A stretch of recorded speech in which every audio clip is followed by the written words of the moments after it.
do a question and answer format. These are just some slides to help you get a context of what our panelists up here do.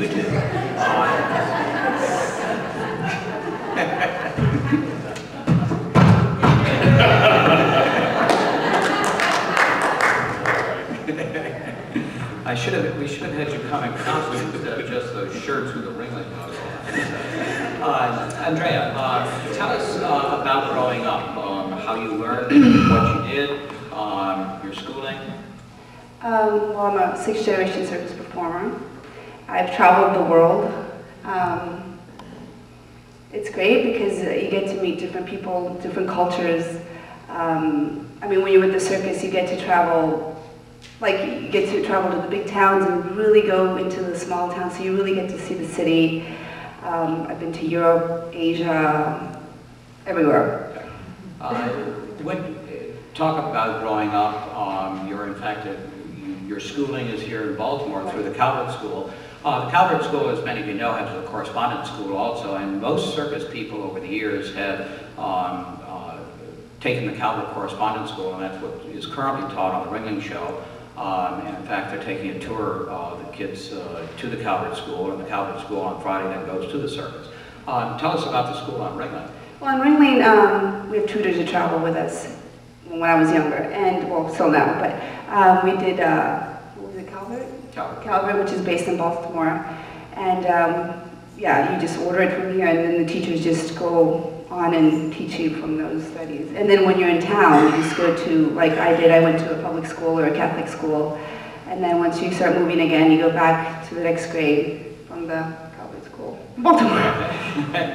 But I explained that well enough. Now your child is how old? 4. 4. And when you and Daniel are performing, where is your child? He's in the nursery. We have a nursery on the show. How many kids in the nursery? I think there's like 20. Yeah. Are you aware of the hours that the school has?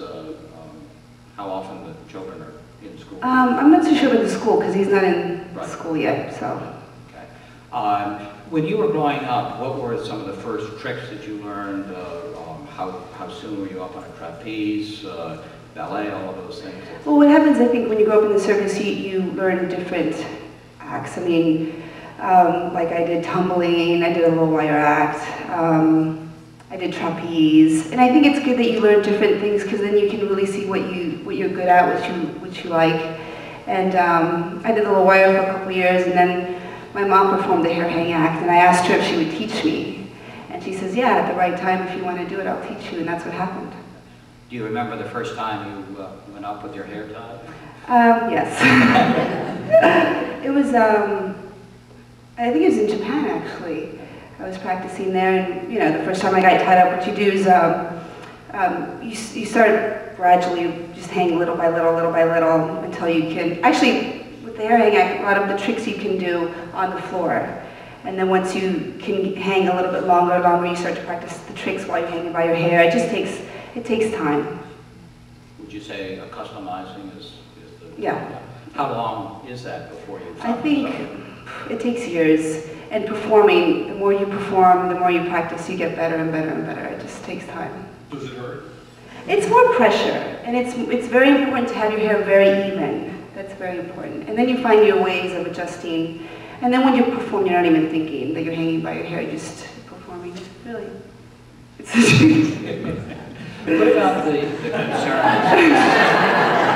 Oh, we see what happened to Tom. What about the sense of height? Your husband works with tigers, all of those concerns that make the audience go ooh and ah. What about you in terms of dealing with it personally? With what?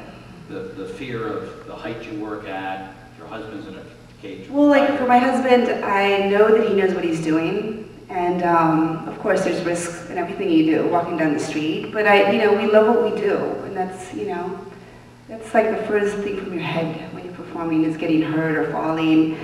Okay, you have to, take precautions and make sure everything is set right. And you love what you do.